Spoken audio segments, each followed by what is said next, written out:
right, I am back to filming more videos, and today this one's going to be a little long. It's on carb counting. I don't know if I like this pen. It's kind of light. I don't know if you can even see it. Yeah, I'm going to change it. Give me 1 second. Let's see. I don't know if this black will work well. Alright, we're going to use black pen. That's what we're going to use. So when we think about carb diets, we think of several different diets. First of all, the go-to is the ketogenic diet, and that's a diet that can be recommended for children with epilepsy. Now, this diet focuses on a low-carb diet, which can range from 20 to 50 carbs per day. We may also think of the modified Atkins diet or the MAD diet, and that's recommended for adults with epilepsy. This diet starts low on carbs and it gradually increases, unlike keto, which stays at a constant carb rate. But most important diet in nutrition that we should know about is carb counting. And this is a diet and it's recommended for type 1 diabetes. So type 1 DM. Carb counting is similar to Atkins and keto, since each of the three track carbs, total carbs for the day. But carb counting is a lot more stricter, and that's because there isn't any wiggle room when it comes to measuring meals. Simply put, the keto and the Atkins diet measures carb totals at the end of the day, whereas carb counting measures total carbs per meal and snack in the day. Each meal includes a goal of how many carbs to reach in order to prevent hyper or hypoglycemia, which means either high or low blood glucose levels. So why do we need to know all this to track our carbs? Well, carb counting helps us determine how much insulin to take in so that food can be broken down properly, which prevents that high or low blood sugar. So this lifestyle should not get confused with the exchange system, which usually the exchange system is for type 2 diabetes mellitus patients. So what's the difference between these two lifestyles? Well, carbs focus on blood glucose control, and fats and protein do little to raise or lower blood glucose levels. Because of this, carb counting, normally for type 1 diabetes and gestational, only focuses on measuring carbs. So let's redo that real quick. Measures consistent. I'm so bad at writing. Measures consistent blood sugar levels through tracking carbs.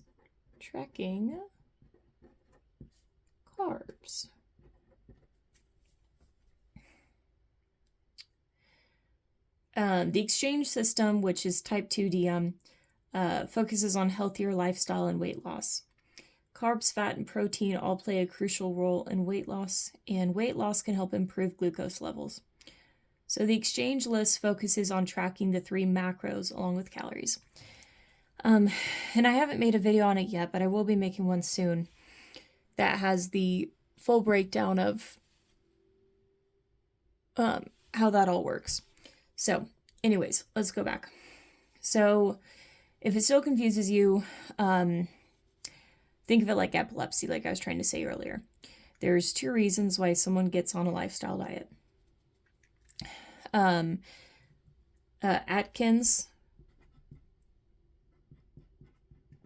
Atkins adults, ANA, and then Atkins for adults, they are on a different stage of life compared to kids keto, K and K. Kids are on a different period of life because they're still developing from a neurological standpoint. So we have 2 different reasons that we track carbs, but one of them also tracks fat. So type 1 DM I guess I could have written that differently, but that's okay. Type 2D. Kind of wanted to line them a little better, but that's okay. So carbs plus other macros. And then just carbs. Just carbs. So people's carb counts vary. I've seen like 45, I've seen 75 grams, I've even seen up to 100, but it's not very common I see in the hospitals. So this is based on growth, age, sex, physical activity, and women who have gestational diabetes, they tend to have a lower carb count. I've seen maybe snacks are like 10 to 15, and maybe some meals being like 45 to 60.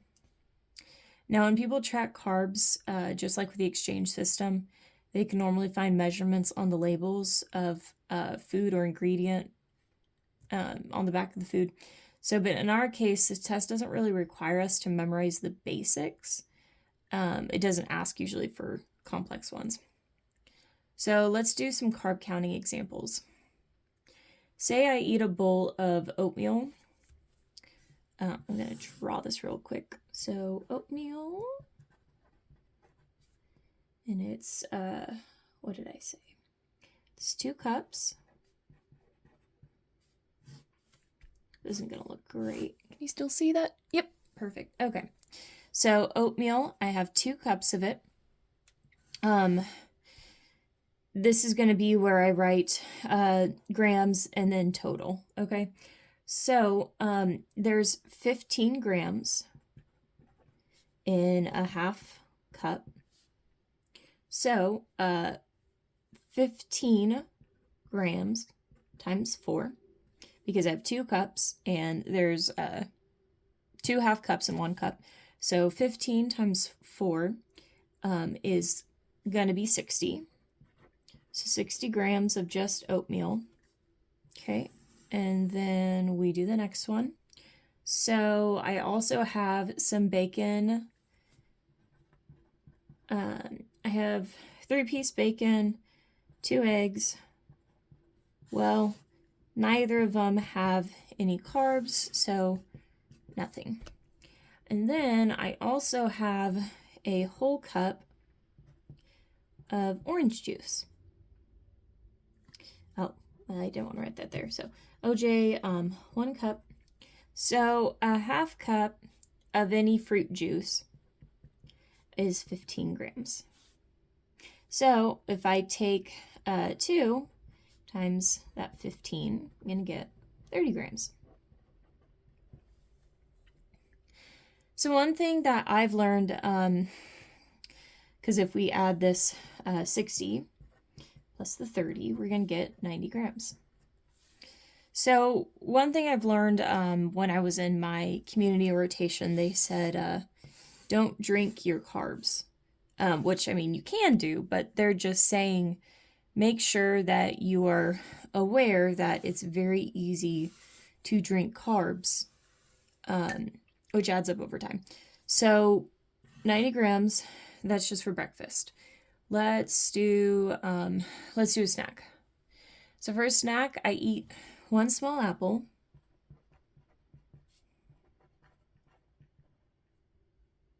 Oh, I'm doing so bad at this. Apple. 1 small fruit. Okay, so 1 small fruit is 15 grams. Now we don't have to multiply it by anything because we're only having 1. So that'll be 15 grams of the apple. And then we're also going to have 2 tablespoons of peanut butter. So peanut butter, 2 tablespoons. And it kind of varies. Sometimes I see it listed as a fat and it's 0. I've also seen sometimes it's listed as 2. I mean, not 2, 3. So I'm just going to do 3 grams. Let's say it's 3 grams. So 3 times 2, we're going to get 6. So 15. Sorry, my wrist bothers me sometimes. 15 plus 6, that's going to be 21 grams for that snack. Okay, that's our breakfast snack, like mid-morning snack. For lunchtime, I have a turkey sandwich, so turkey, deli, and I'm probably going to have about 3 ounces of that. Well, there are no carbs in that, so that crosses it out. Now I'm going to have 2 pieces of bread, so 2 slices. 1 slice is 15. 15 times 2 is going to give you 30 grams. That's just for the bread. We're also going to have half bag chips. And when I looked it up, I wanted to use a specific one. I think I ended up using Doritos, yeah. So when I looked it up, 1 bag contained 30 grams. However, in this, I said I only use a half a bag of Doritos. So instead of it being 30 for a full bag, we are using half a bag, which is 15. So 15 grams for that chips.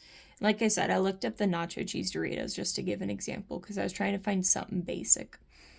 And then I also have a cup of raw celery.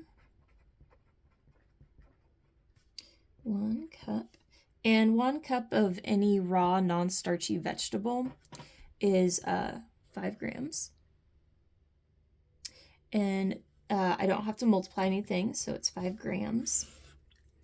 And then lastly, I have some ranch dressing to go with the celery.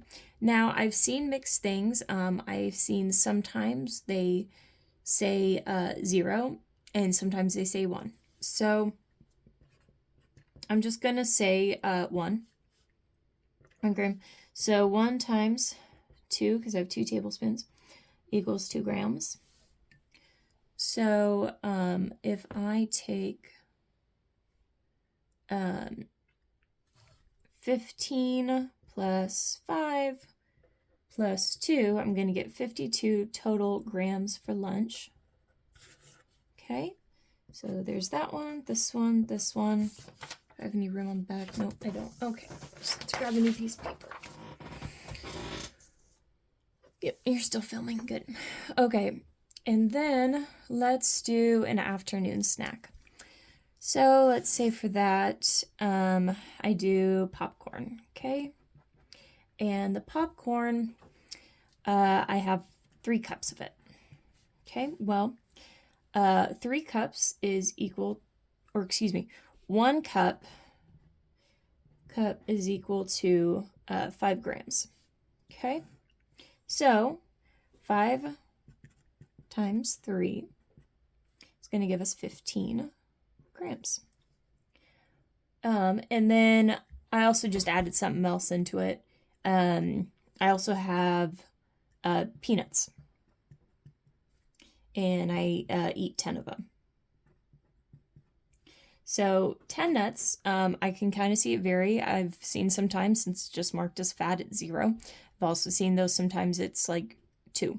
So I was just going to write it as 2. So if we take 15 plus 2, we're going to get 17 grams for this snack. Okay, let's do one last one for dinner. What was my example? I have a 5-ounce, I'll write steak, 5-ounce. If I ever do this again, I'm going to probably set this up differently. 5-ounce, well, has 0 carbs, so, because protein does not have carbs. Then I also have half a cup cooked, here, potato, half cup cooked. Well, a half a cup is 15 grams. So I have 15 grams because I have nothing to calculate. Then I also have green beans. I have 1 cup cooked. So green beans, anything non-starchy that's cooked is 5 grams, and have 5 grams.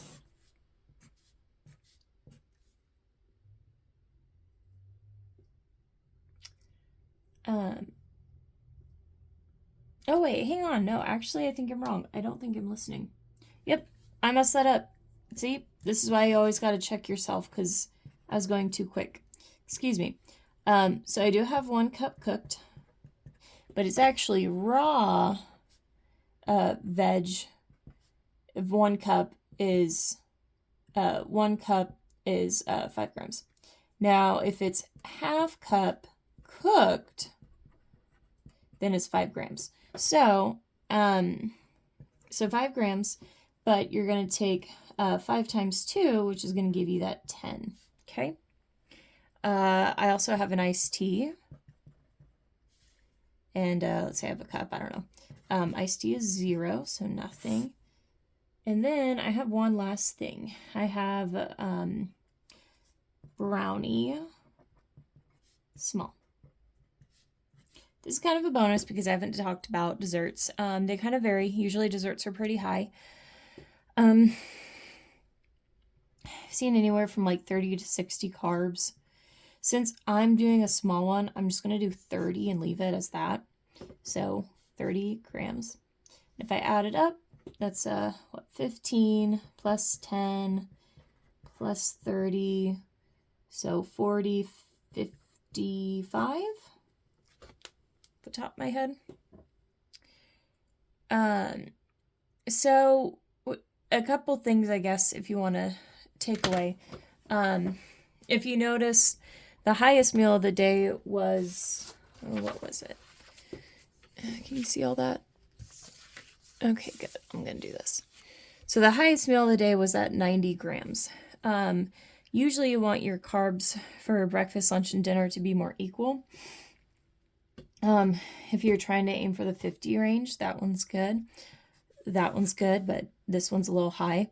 And like I was saying earlier, some people say don't always want to drink your carbs. Find other ways to, spread your carbs out.